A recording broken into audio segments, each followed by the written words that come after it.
We are live, and your timing was perfect. Nice. All right. Perfect.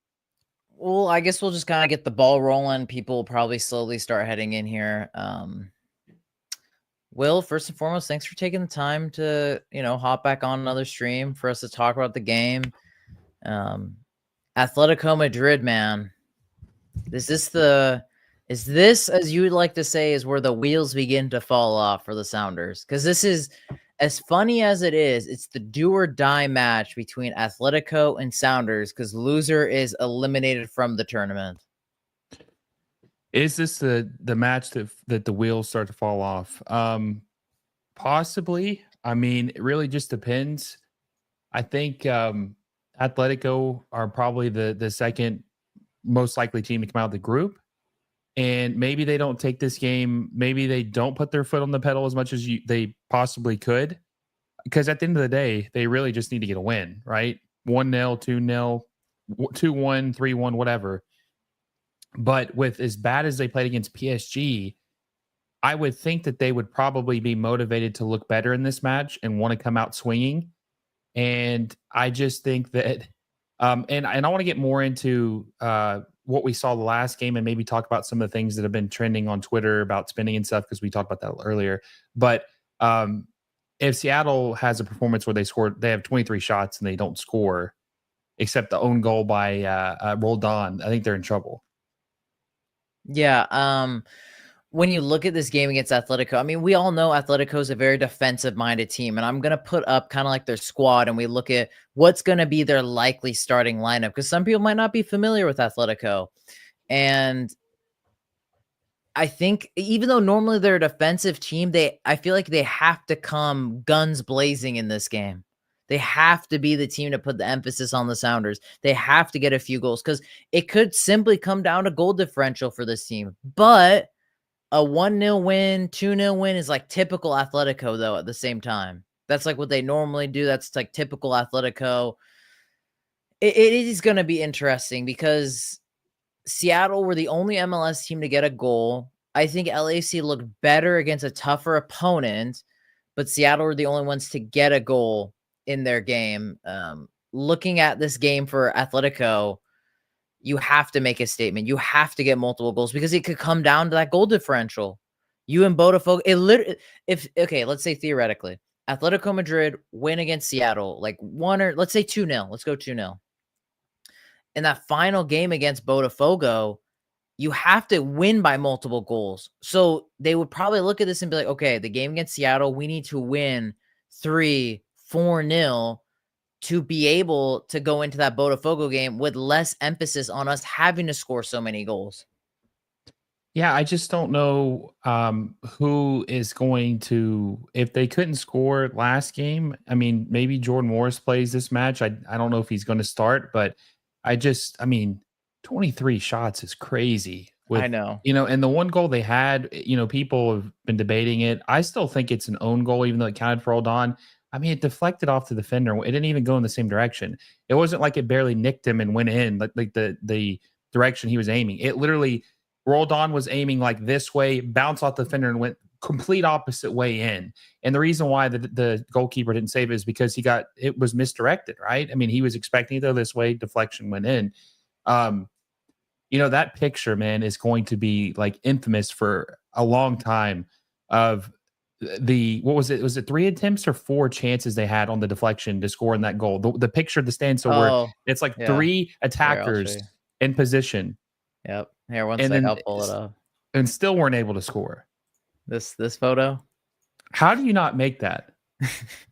I think either Jackson Rigo is offsides, but yeah, it is kind of bad. Because the thing is, too, you even see, I don't know, I think that's Pedro next to him. Or no, that's Musovski. Yeah. He could have even been the one to just tap it home, but here's the thing, even if that was offside, they still didn't even score that. I know. Sometimes, and then like you look at Rusnak's chance too, and I'll pull that up next. Brody was having an absolute frenzy on Twitter about this stuff. How do you not score from there? Well, and you can tell the defender's trying to mark and like deflect, right? He's got his hands on his back. He's not trying to get a handball. You have is that Rusnak is wide open. It's hard to see a little bit. Is that Rusnak with the ball? Yeah, Rusnak's on the Who ball. is I that think right there? Kent is open here. I think that's Musovski. Yeah, that's Musovski. Kent's Look how all the way wide to open the he is. left. Yeah, And I look and know. look at the bottom of the right screen. That guy's keeping Musovski on side, or and plus Yeah, there's a defender. There's so many people, so that's never even a question. I mean, what are we doing here? And I had a yeah, lot of people message me and call me up. I talked to several people since our the post game 2 days ago, yeah. and or was it yesterday? No, it was 2 days ago. It was 2 days ago, and I saw a lot of people coping, saying that Seattle played so well, and I just don't understand how um, that's I how mean, people feel. yeah, I think it's just because I don't want to say like, oh, Seattle played bad. I think it's I haven't seen Seattle. To be fair, we have to give this credit, Will. We don't see Seattle play like that often. Because I don't remember the last time even Seattle have an onslaught of attempts. But the problem is when they have those moments, they don't have the killer instinct guy to do anything about it. I just think the problem is too is like the bar is set so low. So you look at Miami Al Ali. I think that was a good game. I actually think that was a very evenly matched game. And that's a Yeah, good thing because think about it. When Seattle played Al Ali, yeah, Seattle were kind of in the game and whatnot, but they didn't look as threatening as Inter Miami did. But again, what Inter Miami lacked was defensive stability. But that you have an X factor like Messi, he almost changed that game. You look at the LAFC game. I think they played well. I think the only issue you're just playing against a really good team. There's only so much you can do. And I also the other thing is empty stadium. A lot of these games minus so we'll just do the two MLS teams. The sample size, like Miami's game sold out, great atmosphere. And maybe that's what helped feed these players, the teams in that game and the players on the field. But you look at Seattle Botafogo, which I think is better, obviously, compared to Chelsea LAFC, but I just don't think the players are like they can't feed off of like lackluster stadiums. Like almost like that Chelsea LAFC game. You watched it more than I did. It almost seemed like eh, I don't know. I don't know if you got that same type of 20,000 people there, and it's 70. I don't even know if it was that many, but it's a 70,000 seat capacity stadium. It had a very lackluster um, atmosphere. And another thing too, what I wanted to point out is that Seattle was the only MLS team to truly play at home yeah, out of they the were. three. Like Miami did play in Miami, but it wasn't at their stadium. It was at Hard Rock Stadium, which is about an hour away from Fort Lauderdale. So that's another thing that I wanted to, you have to put into the equation.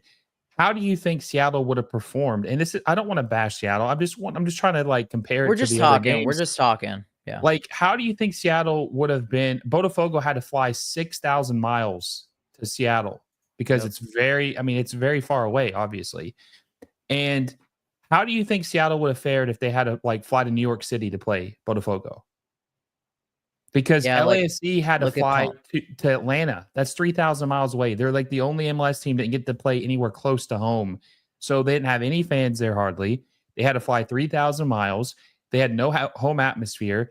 Seattle, I don't really recall exact. I mean, there was a lot of Botafogo fans there. I know there were Seattle fans. I don't know what the split was, but they it still probably had was quite a close 50-50. Honestly, I would from what I'm hearing, I obviously wasn't there either, but from what I'm hearing, it was a close 50-50 split. 50-50. I think like what was it, 30,000, 40,000 people there at the I game. think 30. 30, yeah. Um, it's just different, man. Now, is Seattle playing any games away? Or are they all at No, Lumen? all at home, all at Lumen. Yeah, so they're very fortunate for that. But I don't know. And on grass too, it's not even turf now. Yeah. So here's my thing, right? Seattle got to play at home. They didn't have to travel anywhere. They also played a team that didn't really play that well, but still able to score. I just think that if you look at everything and put everything in perspective, that's why I wasn't that impressed, because this game was really catered to Seattle performing well, being at home, not having to travel, and 23 shot attempts, and you still couldn't score.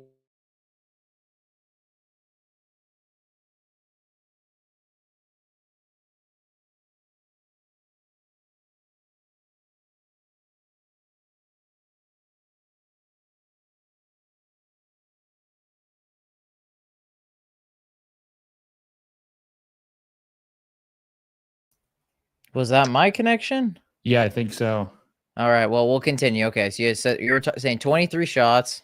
Well, yeah, 23 shots, but put that aside. Speaking of Atletico, right? I think Atletico will probably end up winning this game pretty handily.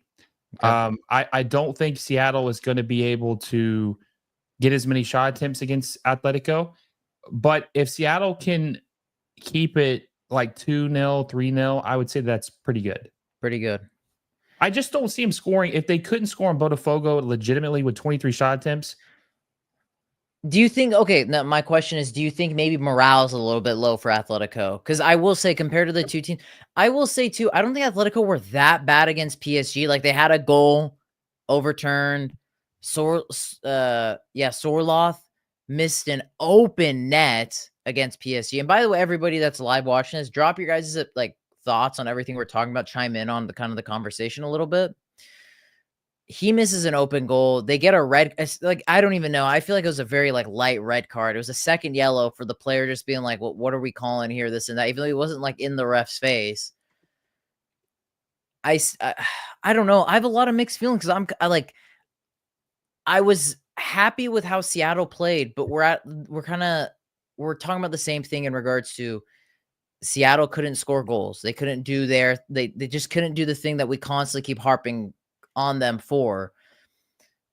And Botafogo, I didn't even think about the travel, not playing at their home stadium, Seattle, at least having that familiarity. And I think that's probably what costed Botafogo at the end of that game because, like, when it came to them trying to control it 2-0, you could tell they were just constantly flicking the ball over, booting it up to try to spring on the counter, but they weren't comfortable in that situation, it felt like.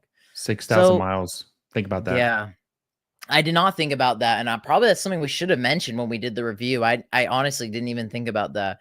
The game against Atletico, it's more of can you continue that momentum, that positive? Because the thing is what I talked about in the beginning of the video is Atletico's a more defensive team.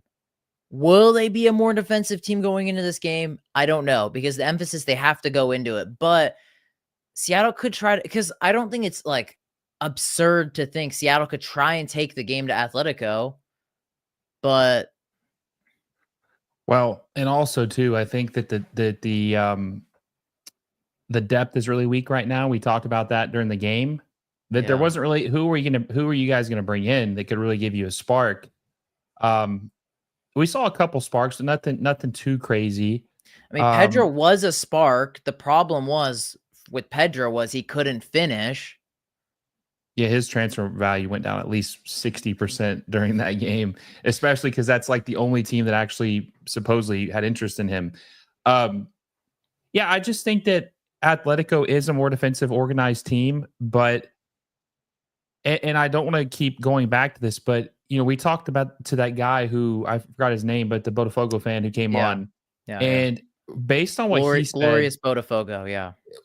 Based on what he said, that was one of the worst games Botafogo's played in a while. Like that was just one of their worst games. But that's the thing. Even their worst game, they still beat you. So Yeah.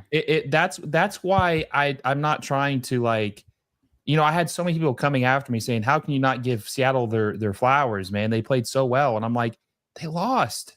Yeah, and that's something I was thinking about too. Like, I'll give credit where credit is due. It's a better performance compared to before, but at the end of the day, we can't be celebrating not winning. Like, Yeah, and that's the thing too is if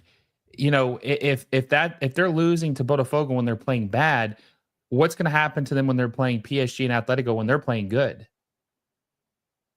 And look, I will say that if Seattle can keep this game within a two scoring match, I think that's a like huge same, win. yeah, and it's kind of same thing in like the Botafogo situation.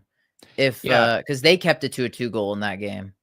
yeah, if they can keep it within a 2-goal difference, I think that's a huge win, which I'm not a big, consolation prize guy or moral victories guy. Like, oh yeah, we only lost by this, but I mean, just truthfully, like their team is way better talent wise, and we can't lie about that. I mean, and if you watch that PSG game, they just had their way or the PSG just had their way with them, Yeah. and I think that they're going to be really motivated because they don't want to get embarrassed. Yeah. The last thing they would want is to drop points against us. I mean, looking at their team, I mean, I'm assuming they're going to line up similarly. Lenglet's obviously not going to play, but even the game against PSG, I mean, I wouldn't be surprised if they're playing that same lineup. And then you look at their bench. Actually, their bench is like okay. I'm assuming we're going to see Jose Jimenez replace Lenglet or Azpilicueta in the back, but you just I mean, I didn't even realize these guys were the ones that came on. Yeah, you got Sorloth. Granted, he missed an open goal. You got Conor Gallagher. I don't know if you saw this. Somebody asked Joaquin Correa that just went from Inter to Botafogo. Some reporter, God, this was really bad for us, asked him if he's excited to play his brother Angel Correa, but they're not related. Oh, So the same last name. Yeah. Not good. It's like Not asking, good. I can't remember who it was, but someone asked, Schweinsteiger? was it Schweinsteiger asked about the World Cup? Yeah. Yeah. I think It's someone like asked one of Kellen those- Acosta something crazy too, like that. Oh God. They asked him if Yeah. winning the MLS Cup was as big as winning the World Cup or something. Oh man. But when you look at this, like Rodrigo De Paul, Alvarez, Griezmann, would you say Seattle should look at any changes or doing anything different going into the match against Atletico? Should they we'll pull up Seattle's actually their lineup that they played. My keyboard I saw a lot of people praising Obed in this game. Yeah, I think he was good.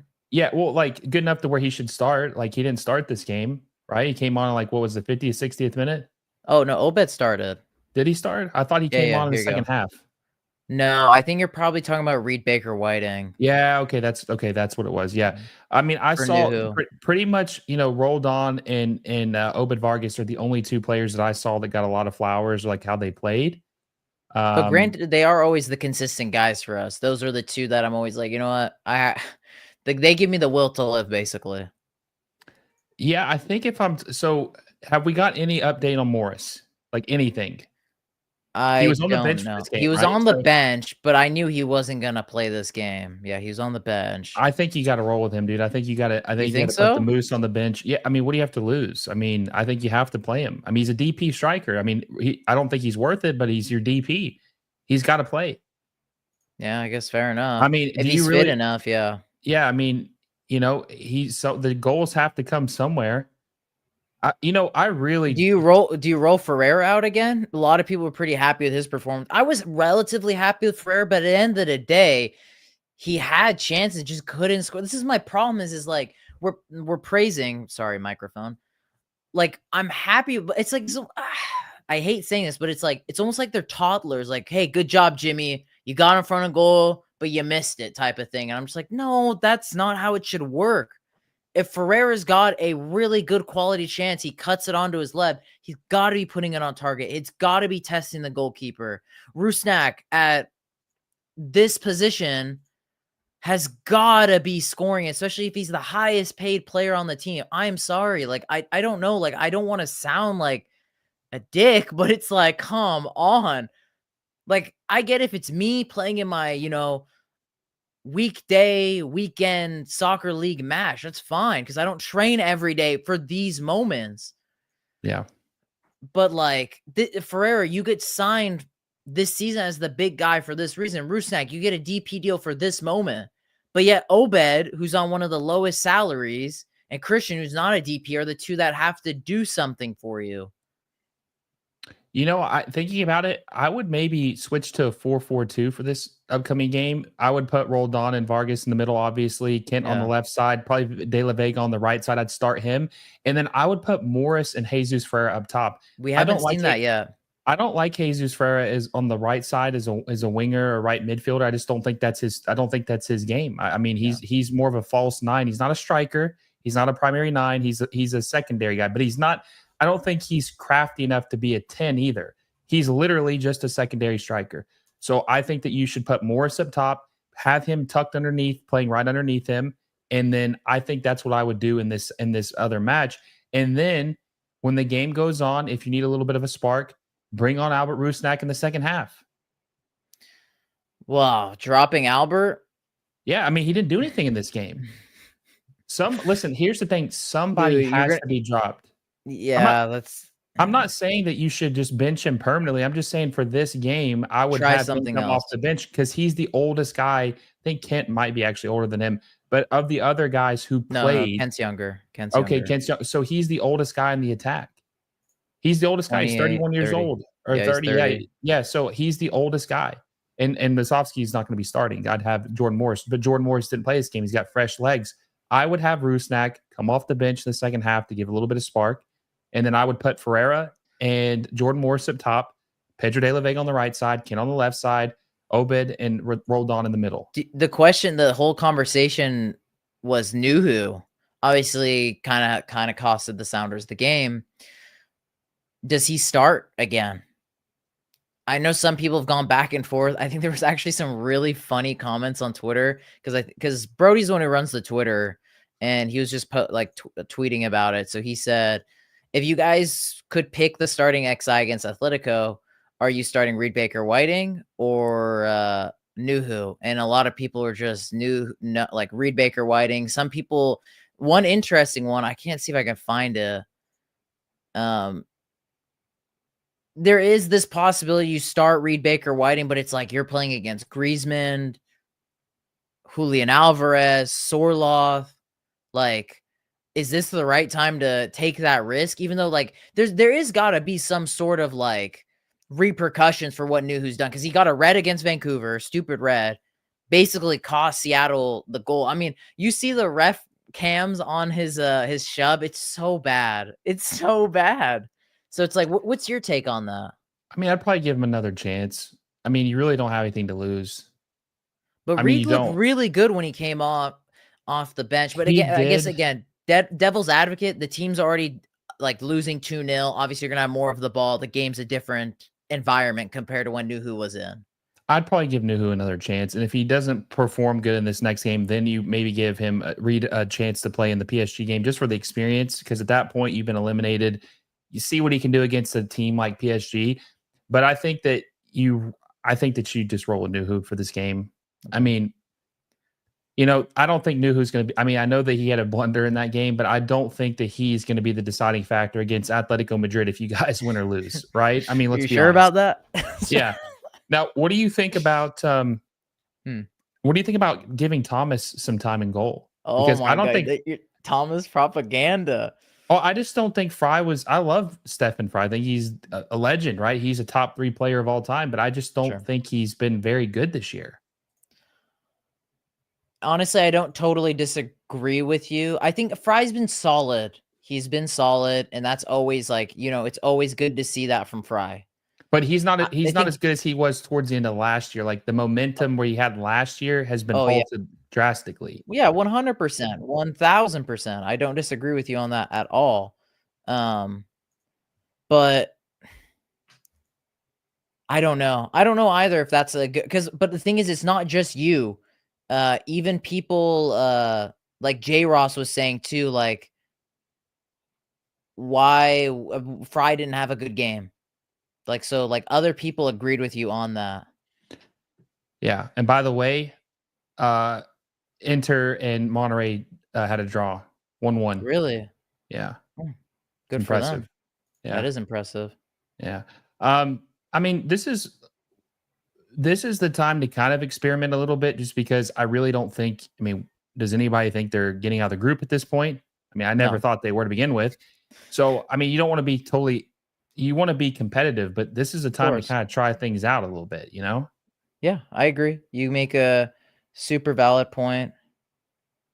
Oh, I see why we can't have comments on the stream. Here, 1 second. I apologize, everybody. I've noticed what the blunder was. Is there a way to turn those off?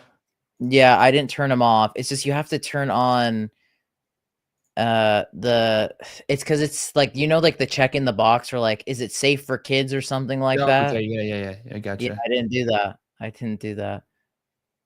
No, it's not made for kids. I accidentally said yes, it's made. I bet you guys are all punching air right now because of me. I think you guys should be able to. I don't know why this thing's all glitched out still. Comments should now be available. So if you guys want to start putting comments on the stream, you should be good to go. And I apologize for that. I want to talk to you a little bit about, sure, let's talk. Comments.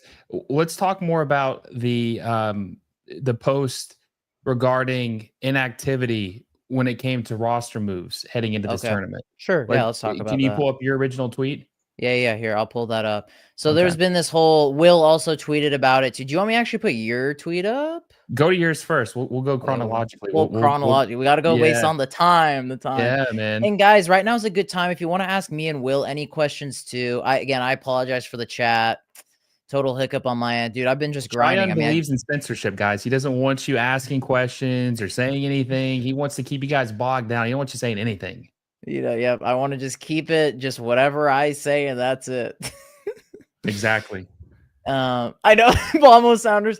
I also don't get why this keeps happening too. He says, finally, here, I'll put it on 2-person so this will work. I apologize. Yeah, I put, wow, okay, interesting. Yeah, we'll get to your guys' comment. Keep racking them in. We're going to go through all of them. So, the tweet. Here you go. So, Brody put out this tweet talking about the dumbest thing I saw from a Sounders fan was that we shouldn't sign any potential impact players for the Club World Cup because they would only have 10 days to gel. Brody then goes on to say, who cares? This game needed a striker. What's the risk of bringing in a striker on loan for this tournament? Or even not even just that, but bringing in a striker just for the remainder of the season. That's a point I made. It's a point J. Ross made. I think it's a point everyone's made. So, and then I guess we go to your tweet, Will. Yep. We go to Will's tweet after reading everything that we've been put with you guys. We've been on the grind. Then Will comments as well saying, I saw a couple of people coping saying their team didn't need to make a signing for this Club World Cup because it's short-sighted. They needed to make signings to help with this tournament and their MLS regular season because they have glaring holes. They can't gel in time is one of the dumbest takes I've ever seen. Yes, Chelsea shouldn't have signed Delap, which funnily enough, when Will brought this up to me, I brought up as well Jorginho, and our friend Filippo, tactical manager, said the exact same thing. Okay, so let's talk about this a little bit, right?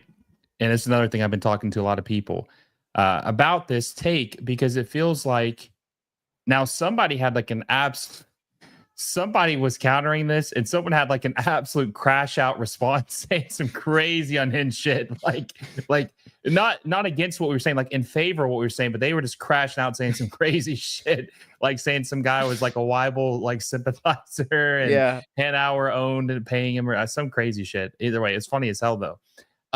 But when I was talking to some people about this, they didn't understand it either. Delap signed with Chelsea, Jorginho signed with Flamengo. There are so many players. If you are of quality, like now, if Seattle signs some bum, then of course, then maybe they're not going to contribute. But if they sign a U22 striker with potential, yes, they'd be coming in at 60 or 70%. You know, they're hopefully fit. The season just ended two weeks ago if they're from another league. So if anything, they might even be sharper because, like, they might be sharper because they played a full season, right? Yeah. But you know, if you're even 60 or 70% gelled with the team and your fitness, right? If you're good, you're going to contribute. I would take 60 or 70% of a talent than 100% of a guy who's dog shit. And I actually posted that too. A lot of the guys on Seattle aren't good. So like, wouldn't you like... Isn't it funny though, Will? Because this is what we've been talking about, like the no striker thing. Like, I don't understand why you can't just address it, or you could have prepped to bring in someone right when the window opened. Like, have most the, whatever you need to tie up be tied up, and then just get it over the line once the window opens. Well, and also too, my friend brought up a good point. Like, he kind of summarized it a little better. My buddy Vince, when I was talking to him earlier, he said that every MLS team who did not make a move for this tournament, LAFC, they made one move, but it was nothing crazy, right? LAFC, Inter Miami, Seattle Sounders, right? Not making a move essentially is saying going in this tournament, I think my team is good enough. I think my team is ready to go. I think I'm fine. And it's not. Like, that's, I was going to say, to Miami's degree, yes, I could understand that. But that's the thing. Miami even saved, like, they have $3 million in GAM that they set aside to make moves for this tournament because they wanted to be really well equipped to shine, put their brand on the map more than it already is. Because even though most people know Messi plays for Miami, most people have not watched Messi play for Miami. They just know he plays for them. They not watched him play for them. Or the highlights. They've seen highlights. Exactly. They wanted to put their brand and name on the map, and they didn't do anything. And Seattle, more, the Seattle makes me angry and pissed that people say this, because saying that they don't need to make a signing because it's short-sighted is just so stupid, because every person who has watched Seattle all season knows they need a striker. 2 years. This game we saw 3 they need years. a striker. And but more specifically, yes, for years, but Rui Diaz is gone, so like they really need one now, right? There's no false hope of him anymore. They desperately need a striker. They have U22s. They had 23 shots, 15 on goal, and only got an own goal is the only goal that they scored in that match. They need a striker so bad. So how can someone not get it through their brain that if you sign a striker for this tournament, they would also be helping you through the regular season, because you can't score any fucking goals. I was going to say too, the worst part is 23 shots, but truly none of them tested the goalkeeper. Because like, let's think about the Miami Al-Ali game. Everyone was praising Miami's goalkeeper because he was just standing on his head. They were praising Al-Ali's goalkeeper because he was standing on his head. No one's saying jack shit about Botafogo's goalkeeper, Victor, who is a really good goalkeeper, John Victor, by the way. But like, he didn't have to do anything crazy. Like, no one's like, oh shit, like Stephen Fry against LAFC last year in the playoffs stood on his head. Like, it wasn't like that. Well, I feel like a lot of the shots are missed because my friend, people are saying, oh, but like they had 15 goals, shots on target. And I think that the stats, this is where they kind of are misleading. I don't think a lot of those shots were like really threatening. They were just into the goalkeeper's hands, but that's considered an expected goal because of where it's shot, right? Of course. But yeah, I just don't get why. I don't understand now all your fans are pretty much in alignment with you, thinking that the team needs to spend and try to like improve the team. But like, I don't understand why it's like forbidden that a certain faction doesn't want to spend money or put pressure on the team. What is wrong with wanting them to get a striker? They have these 2 or 3 U22 spots. I think it's 2 actually. Maybe it's 3. I think it's 2. They have all of them. Or 3. Okay, 3 U22 spots. They're about to get a fee for Obed Vargas, probably going to be like somewhere between $6 to $8 million. They're getting $10 million from this tournament for just participating. So they're going to have 18 million. No, it's probably going to be more. I would say after everything, it'll probably be about 12 million, I'd say. And we could add maybe this to the equation too if it Sell happens. Pedro, but guys, let's be honest. Pedro's, the first miss he had, his stock went down 50%, and then he had another whiff, and it went down another 10%. The game alone made his stock go down 60%. What is your thoughts on Pedro? Let's actually quickly touch upon him. You guys are all talking about him in the chat. I don't know. For me, I was just talking to a really good friend of mine. He's a big Sounders fan. We used to go to games all the time as kids. And it's like, we're both talking about, it's like, I feel like we're getting a little like our leash is very thin now with Pedro. We know what he can do. He has the quality. But it's like, when are you going to finally put it together? When's it going to happen? And I understand it takes time, but like, how much time though? I know, but also the problem is because you don't have like the pieces we're talking about, those attacking options that put so much more pressure on him to have to be good. It's crazy. Do you remember Marco Papa? Of course. Lefty. Yeah, dude, he would be worth like fucking 20 mil. Like, we would think he's God's given gift. How in the big 2020 fucking 5, we can't get a winger like Marco Papa? There's like 1,000 of them everywhere. Yeah. No, it's funny that would be considered a mid player back then. Honestly, I mean, actually, he was pretty good, but like, I don't know. He was playing. I think he was playing in the Netherlands when you guys signed him in 2014, and then you had Oba and you had Clint Dempsey. He also played for Chicago Fire too. Yeah, he did. I think that was his first MLS team. Yeah, Pedro. Pedro de la Vega is one of the guys who has the potential and looks promising when he plays, but he just always gets hurt or he has a bad game. And at a certain point, you got to just like look yourself in the mirror and say, hey, this guy just isn't what we thought he was. And even if he is, he's not consistently what we thought he was. So it'll be time to cut bait with him and go find a player who can play consistently for you guys. I said this to you on the stream. I've said this to you on other streams. I've said this to you in videos. The DP is the most important position on an MLS team. You get 3 of them. They're supposed to be difference makers on your team. If you have 3 DPs who are not difference makers in your game, don't shine every game, don't perform every game, miss half the games, you will not win a trophy. You won't win a trophy. And ever since Seattle, minus the CONCACAF Champions League final, which I'm not going to get into that, but when it comes to Major League Soccer, ever since they've had shoddy DP players, they have not won shit in Major League Soccer. So since 2022, because Rui Diaz's last good year was 2021. Yeah, but here's the thing, right? That was his last good year, but Nico Ladero was rapidly declining around 2019, 2020. He was getting injured a lot, and he was rapidly declining. So yeah, I would even say though 2021, he missed almost the whole season. Rui Diaz was still decent, but your DPs have to remember. We talk about this all the time. The 2014 Seattle team, when Oba was playing good, when Dempsey was playing good, that team was rocking and rolling. It was, and that Gonzo was Pineda, Ozzy Alonso, Marco Papa, Lamar. Dude, there was attack everywhere. There was Chad Marshall. Well, I mean, just talking about the whole team, but yes, yeah, Chad Marshall, obviously Seth Fry was there. Just the whole team was just perfect. But you remember when Nico was there, they won the championship. They had a little bit of I don't want to say a drought, but like a transition period in 2017. Then they go get Raul Ruiz Diaz in 2018, changed it back. They were up again, winning MLS Cup in 2019, going to MLS Cup in 2020 and losing to the Columbus Crew. They have got to, they can't just have one DP. They have to have 2 good ones, and they don't have any good ones right now. Jordan Morris isn't good. Albert Rusnak is not a designated player in Major League Soccer, and Pedro de la Vega is way too inconsistent. Way too inconsistent. Yeah. I see Brody and stuff. They're talking about Pedro and Kent. I don't know. And there's, well, what's going on with Kent? I know Brody and I have talked about it. Everyone's like, wow, he started off really good, and now he's kind of like not falling off, but it's like he's not making that.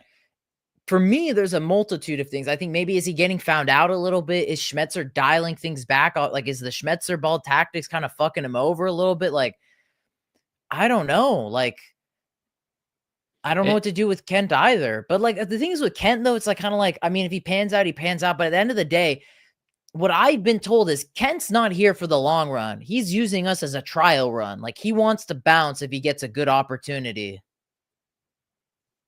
This feels like the team's full of misfits, right? It is, yeah. Yeah. When does that ever work out? Never. I mean, when does it work out? You know, honestly, I mean, the only player, I'm going to get smoked for this, but I swear I believe this. I'm not biased, guys. I'm just being honest. This is what I think. The only player that's not going to get sold, or excuse me, that's not going to get sold, because Obed's obviously, I would love to keep Obed, but he's going to move to Club America, right?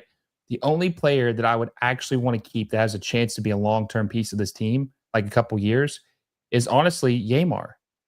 Yamar is like the only player that I would consider untouchable, like as far as like what would be realistically someone would pay for him. He's the only one that I would be willing to die on the hill for.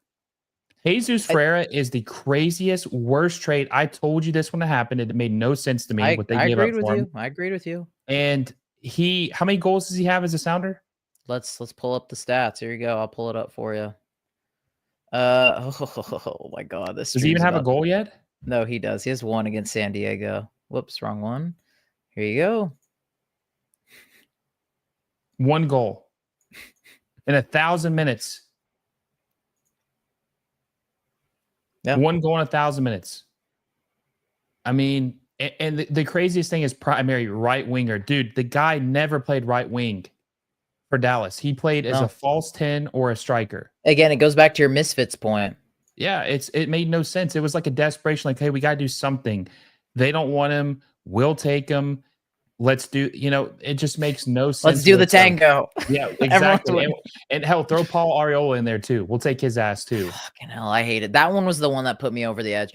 So what I'll add, and I agree with Ben, is I would take Roldan too. Yamar and Christian Roldan. I think both of them are 2 that I would be willing to die on the hill for. Not because of the goal in just a couple days ago. I think Christian Roldan, the last year and like this season, midway through last season, like, so I guess the last year, he's been playing out of his skin, in my opinion. But yes, I agree. But the thing is like, we're talking about 20% of the players. Yeah. And, another thing too is like, Seattle has been consistent every year, but it just feels like this thing could just fall apart and then it's just going to be hard. Like, what would, okay, just hypothetically, right? If, I mean, we haven't really seen this with Seattle, so we don't really know, but let's just say after the Club World Cup, they don't really make any signings this summer either. And then it just kind of like collapses and they just go on a terrible run and they miss the playoffs. Now, they did miss the playoffs in 2022, the same year Yeah, the they year won they the CONCACAF Champions League. What would happen if they didn't make the playoffs this year? I think they will. I don't think there's a chance they will, but I guess let's talk the question that you What if brought they up. didn't though? Like, let's just If say they they did, had a terrible run. They like went 10 winless. Like, what would happen? I think rebuild, like that should be. I mean, like, okay, Poppy Lover gets it right. Nothing will literally happen, but what should happen is either way. Even if we make playoffs, don't make playoffs, anyone with more than 2 brain cells knows team needs a rebuild. Team needs a rebuild. Well, the team's just, yeah. I mean, a lot their core team is the same as it's been for years now. But like, I mean, Seattle is in 6th place right now, so they're 5 points out of the playoff contention.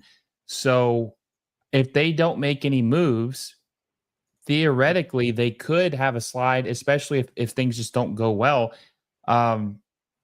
I mean, that's kind of sad to think that they're probably not going to make any signings this summer either. That No, they're not. what They would go 5 straight summer windows with no signings if they don't make any this summer. the Club World Cup copers is what I'm gonna call them, the copers, because they're coping about that. What's are they going to say that if they don't make a signing this summer that that's short sighted too? I mean, are they just going to say it's short sighted every cycle? I mean, I don't know. they just haven't signed. When is the last time they signed an impact player? Was it De La Vega? I mean, Kent maybe will be, but I mean, I don't know if he's going to be. I don't know. The last impact player, 2024 winter window. yeah, I guess it has to be. I think in the last 5 years, the most marquee signing we made was De La Vega. Because think about it, we didn't really bring anyone in 2021. No. I would say 2020, João Paulo and Neymar. Yeah, Rusnak was 22. I mean, Rusnak is just not he's just not it, man. I mean, RSL's not missing him. Ben, this is like too far back. 2016. That's Nico Swim. We're talking close, like more recent than that. Rui Diaz was signed after that. I mean, he definitely was impact, right? Oh, 100%. Yeah, I just don't get it. Hopefully one day I would love, just for fun, to debate someone on the other side of don't sign anybody, everything is fine, club was never ambitious. People like that. I would love to debate someone like that. I would love to talk to them and just kind of understand what their line of thinking is. I think one thing that cripples the Sounders is the attachment of Jordan Morris a little bit. Because it's like, oh, well, yeah, Jordan got 14 goals last year. You don't need a striker. He's going to be fine. But Brody brought up a really good point. Is like, well, the guy's over 30 now. He's had a lot of major injury issues. This year, he's re-injured his hamstring. He injured his hamstring, has re-injured it twice. Yeah, and we're basically like $3.5 million now, right? Yeah, we're nursery FC. Yeah, all DPs just nursery FC. His dad's a doctor, right? He was the doctor. He even retired. He got tired of it, man. He said, "Fuck this, I'm out." Fuck this shit. The only person that sees my son on the table, on the medical table. Yeah, I don't know. I still feel bad for you guys. A part of me, I really want MLS to do well, but I'm wondering if MLS gets embarrassed. I had someone was saying today that they don't think that MLS had a single impressive performance in this tournament.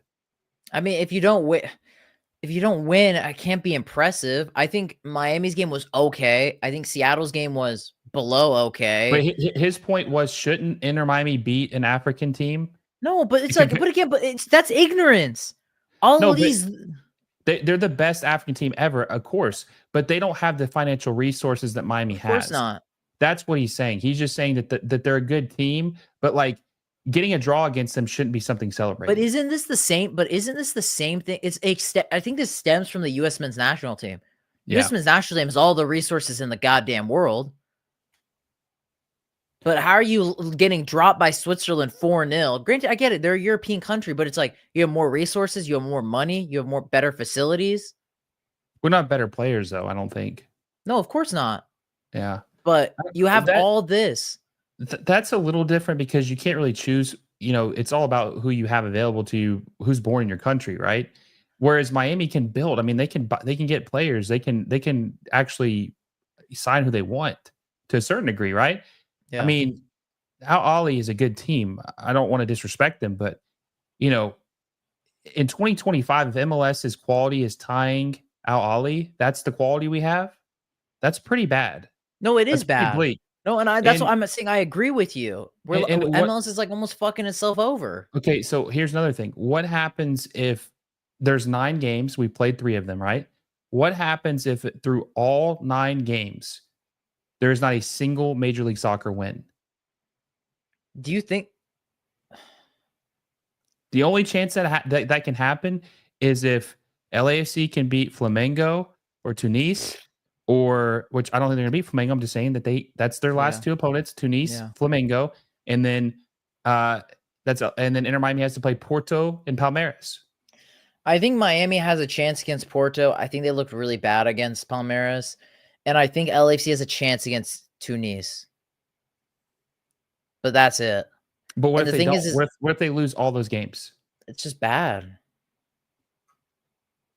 But what happens? Nothing. As someone Exactly. said, nothing. Nothing happens. That's That's the disappointing part. That is so depressing. It is Is it not? depressing. That's depressing as hell. That sucks so bad, man.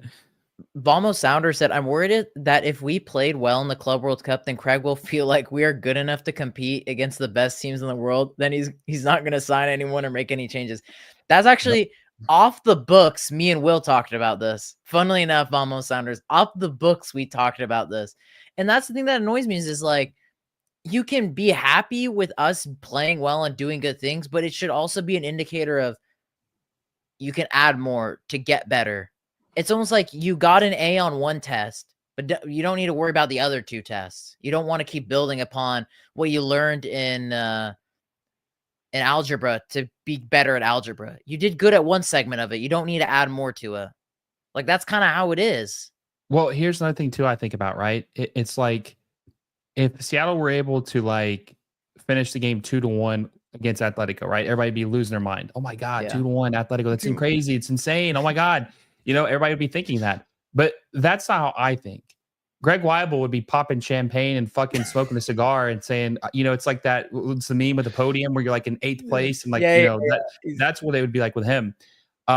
Me, on the other hand, would be thinking, man, if they finished 2-1, what could Seattle have done if they had a striker? Exactly. That's the way I think. I don't think of like I'm content with things. I'm thinking of how to get better, which sucks because I guess that's just a different philosophy. But maybe we're just unks, Will.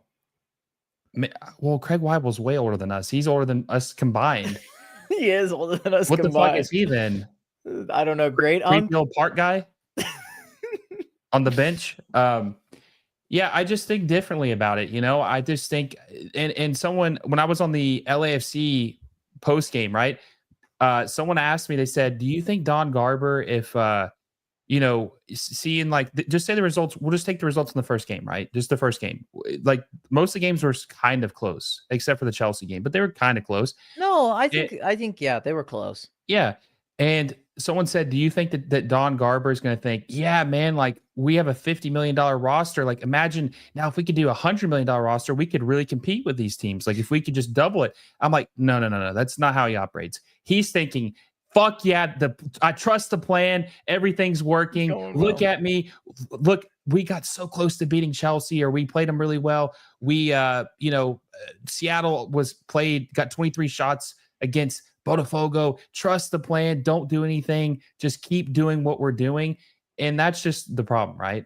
That's just the problem. Like there's no forward thinking at all. Yeah, and I guess that's the best way to put it, forward thinking. And I think that's what's the issue with the Sounders. One thing I do want to finish up on is talking about Atletico Madrid a little bit. with their players because a lot of people might not be familiar with them.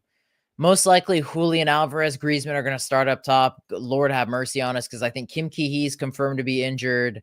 So it'll probably be Reagan and John Bell.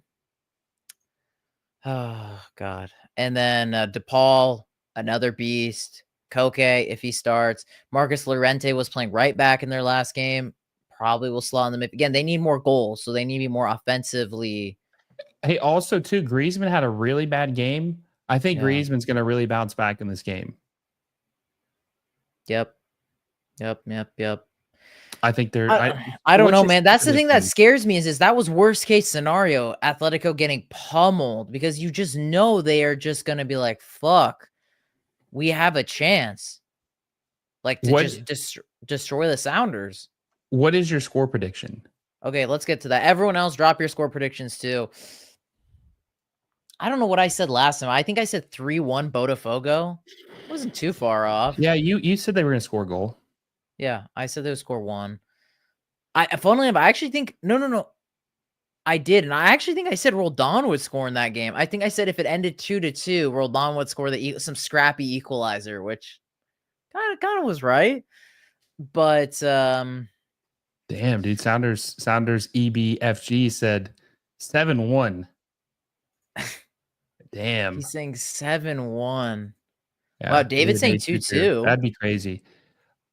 I don't know. It depends. The thing is, though, but like Atletico destroying a team too, honestly, is like a 2-0 result. If you know Atletico, you know Atletico. It just depends. Like if Griezmann has one of those days, if Julian Alvarez has one of those days, they get multiple goals. But for Atletico, destroying is like 2-0. Like that, you keep the clean sheet. That's like worth 5 goals in Simeone's eyes. You get a couple. Like that's a 7-0 for Atletico. I'm gonna say 3-1. I think we could get another goal. I think once Sounders are down 3-0, they'll get 1 goal. I'm gonna go 3-0. One thing I want to point out too is that Seattle dominated possession against Botafogo is like 60-40. PSG dominated possession against Atletico. Do you know what the possession was in that game without looking it up? Can you take a guess? Take a guess. Just take a wild guess. Let's look it up. 70. 74-26. Oh, wow. I think that Atletico will probably win possession in this game. I think it'll probably be like 55-45. Okay. I don't think Atletico's not because they're so defensive. I don't think they're really a possession-based team. No, but I think that they will win possession in this game. Not crazy. It's not going to be like Chelsea versus LAFC, where it was like 68-32 or like what it was with PSG. Because Chelsea are more an offensive team, of course. Yeah, of course. But I think they will win possession probably like 55-45 or 52-48, something like that. And I don't think that because they're such a defensive team, Cheyenne, I don't think that Seattle's going to get 23 shots this game. My hot take is they're only going to have like 8. 1 on target? I mean, are we talking legit on target? Or are we talking like, lobbing it and just going deep for it? One legit. Okay, I'll follow up with this. Do you think Seattle will have any of the clear-cut chances like they had against Botafogo? Like, let's refer to like Rusnak's chance, things like that. Probably not. Probably not. Just because I think that, like I said, I think that Atletico is going to be motivated because of their loss against PSG. And I think that they're going to want to take out their revenge on Seattle. And that's what I keep thinking too. When I saw that result against PSG, that's all that crossed through my head. I'm like, oh my God, they're just going to blitz us. Like they're just going to go balls to the wall. No mercy. Some Cobra Kai, Johnny Lawrence shit. Strike first, strike hard. I think that could happen though, because I just think that Diego Simeone does not play 2 bad games in a row. Normally it's 1 bad game, they adjust, they play well again, right? And they got embarrassed by PSG. And if they don't win this game convincingly, Botafogo could sneak out of the group. They're going to have to score more against Seattle than what Botafogo did. Because it can come down to that final game day between the two. Goal difference. Yeah. Yeah, I think but I'm not going to go crazy and say it's going to be 6-0, 5-0. I think it's going to be 3-0. But I don't think that's crazy because the quality difference is, dude, like let me look this up real quick because we were looking at Chelsea. Chelsea was worth 100, or they were worth $1 billion, and then LAFC was worth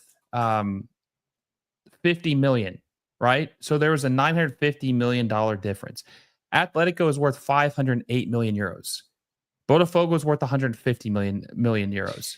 So we're talking about a team that's worth 3 times the team you just played.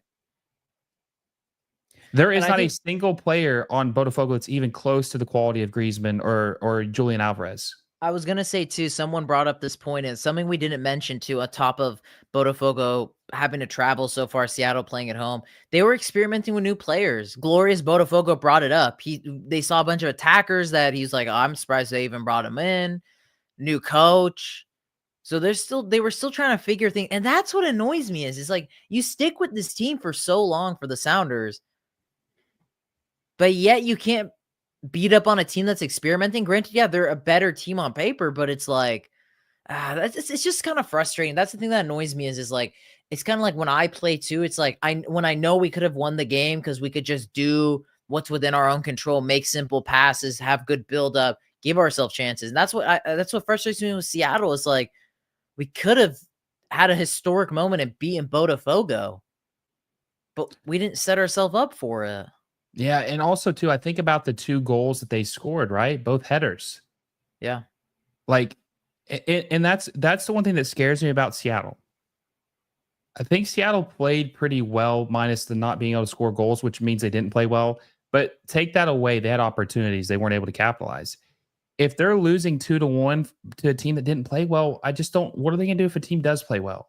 That's better. Like, Botafogo was not very good.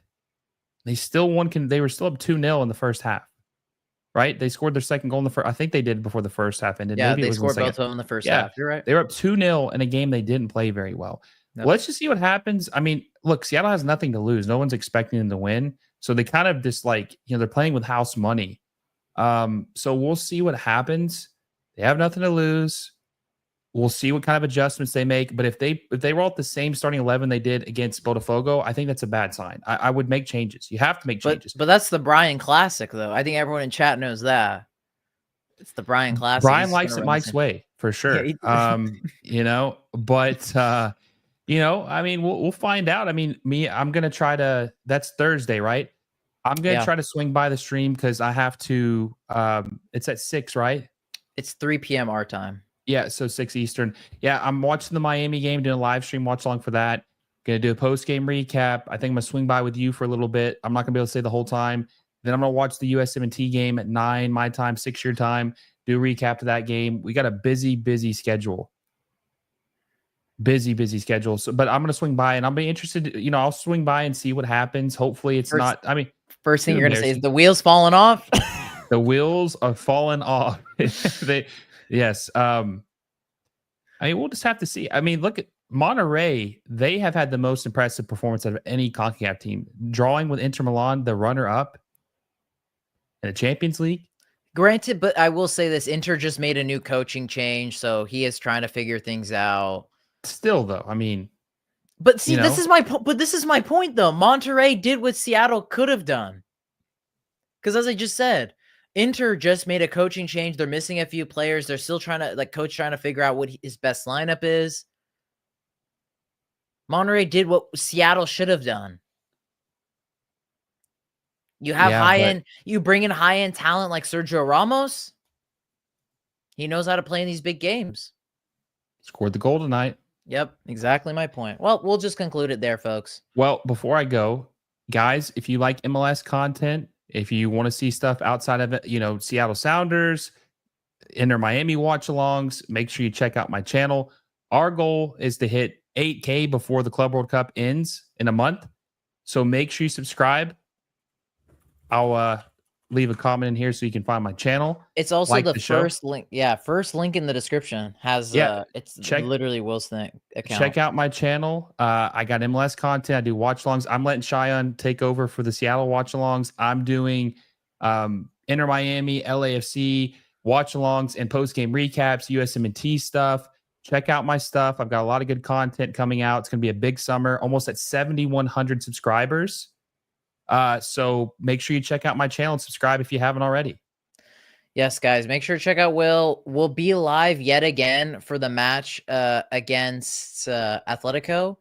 Let me pull it up on screen for you all. So make sure to go over to the stream and click notify me so you guys know when we go live. We're going to start the live at 2:45 p.m. in 2 days on Thursday. So make sure to go check it out. But boys and girls, I hope you'll have a lovely day.